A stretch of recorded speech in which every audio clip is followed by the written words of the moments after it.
Welcome to Moo Math and Science and day 9 of our Tiny Steps Study Challenge. Today we will learn how to work smarter, not harder at school. Let's begin with an example of working smarter, not harder. In 1910, the Ford Motor Company produced a total of 11 Model Ts a month. At the time, this was an impressive number. But Henry Ford did not feel satisfied.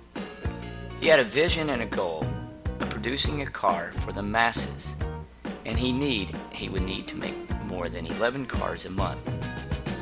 Ford had learned that meat packing plants used an assembly line of specialized jobs to effectively package meats and thought he could apply this strategy to car manufacturing. 1 year after using the assembly line to build cars, the Ford Motor Company could now produce a new car every 3 minutes for less money than when he produced 11 a month. This is an example of working smarter, not harder.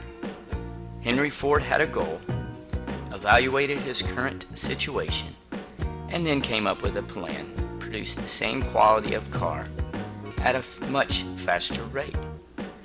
The phrase work smarter, not harder is used often these days. But how do you accomplish this? SAT is an acronym to help you remember how to work smarter, not harder. S stands for study, A, adjust, T, test. Study.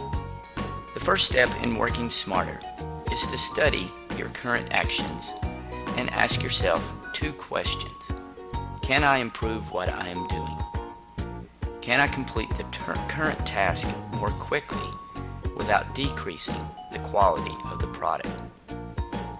The most difficult part of this study step is actually taking the time to question what we are doing.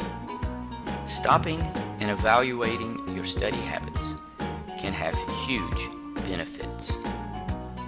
The assembly line allowed the Ford Motor Company to sell 50% of all cars sold in the U.S. in 1912.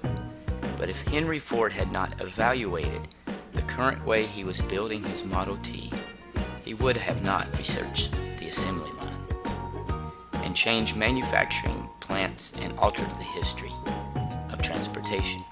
Adjust. Once you have identified a weak area, adjust what you are doing.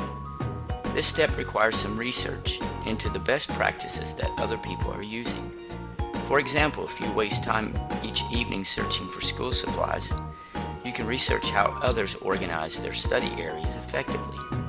Henry Ford had learned about the assembly line being used in meatpacking plants, so he actually traveled to one and studied this assembly line. And finally, test.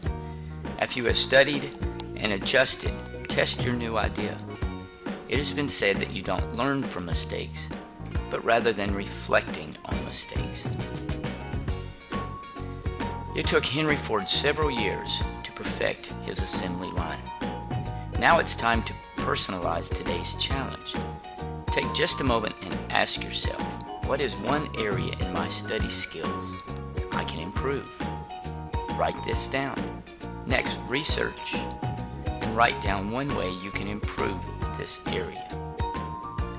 On the last day of the challenge, I will remind you to reflect on your best practice and see if it has helped.